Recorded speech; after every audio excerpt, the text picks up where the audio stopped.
헌재는 우리나라에서 가장 머리 좋은 사람들의 집단이고 정치적인 고려를 하는 능력이 탁월하다고 여러 번 말씀드렸습니다. 헌법재판소의 재판이 정치 재판인 것은 그들이 무슨 정략이라든가 또는 진영의 논리에 좌우돼서 사실과 법률을 왜곡을 한다 이런 뜻이 아닙니다. 기본적으로 가장 기초가 되는 것은 대통령 탄핵 여부에 대한 사실과 법리의 판단. 그러나 정치성이라고 하는 것은 그것에 머무르지 않는다는 뜻입니다. 대통령 자격이 있느냐 없느냐, 이 사람을 파면이나 기각을 했을 때에 어느 쪽이 더 국가적으로 이익과 손실이 큰가, 그리고 헌재 결정에 대한 사회의 후폭풍과 부작용은 어느 정도일까, 이런 점을 종합적으로 고려한다는 뜻에서 정치재판이라는 것입니다. 헌재가 선고 기일을 연기하는 것에 대해서 저는 며칠 전부터 이것은 극도의 정치적인 고려를 하고 있는 것이다. 그 핵심은 진 빼기, 김 빼기.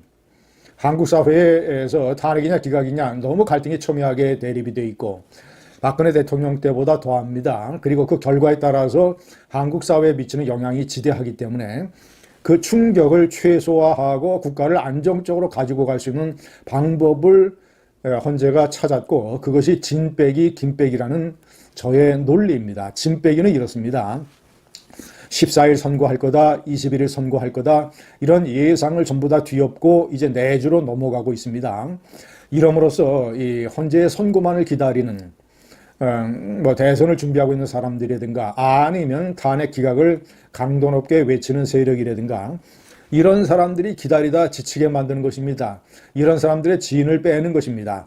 그래서 최근에 한국 사회에는 양대 진영 모두 탄핵이든 기각이든 빨리 선고 좀 내려라라고 하는 아우성이 클라이맥스에 이르고 있습니다. 이렇게 진을 빼놓게 되면 그 결과에 대해서 체념하고 받아들이는 속도나 강도가 강하게 됩니다. 특히 8대0 파면으로 결정을 내릴 것이기 때문에 탄핵에 반대하는 세력들, 이 세력들이 저항하고 반대하고 헌재와 또는 이제 국가 사회를 공격하는 그런 어떤 물리적, 정신적 강도를 상당 부분 약화시킬 수 있습니다. 그들의 진을 빼놓는 것입니다. 두 번째는 김빼기 작전입니다. 최재해 감사원장과 그리고 검사 3인의 탄핵 기각을 먼저 발표한 것이 대표적인 김빼기 작전입니다. 보수 세력을 달래놓는 것이죠. 일단 그러면서 탄핵 찬성 세력에게는 탄핵 소주권이 남용된 것이 아니다라고 자락을 깔아놓음으로써 걱정하지 마라, 8대0 파면이 될 것이다라는 것을 암시를 해놓고 있는 것입니다. 양쪽 진영 모두 김빼기를 적용을 하는 것이죠.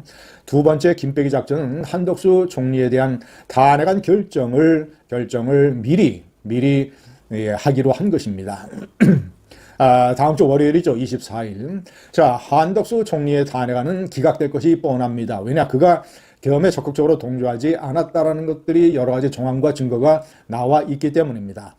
자, 그러면 한덕수 총리를 기각을 해서 대통령 권한대행 자리로 복귀시켜 놓고 그러면 자연스럽게 최상목 권한대행에 대한 탄핵 얘기가 없어지게 되고 그러면 상당히 대내외적으로 한국이 안정을 찾아가고 있다는 이미지를 줄 수 있고 한덕수 총리 탄핵을 기각을 해서 보수 세력을 또 한 번 제2차적으로 달래놓고 그리고 나서 며칠 있다가 윤석열 대통령에 대한 8대0 파면을 때리게 되면 그 충격이 상당 부분 완화되는 일종의 완충장치로서 한덕수 탄핵 기각을 활용하게 될 것입니다. 헌재가 얼마나 머리가 좋은지 아실 수 있겠죠. 자, 그리고 세 번째 정치적인 계산은 이재명 대표에 대한 2심 선고 3월 26일에 가깝게 하거나 아니면 그 직후에 하거나 전후에 함으로써 윤석열 대통령의 탄핵 기각이냐 파면이냐 관심의 열기를 분산시키는 것입니다.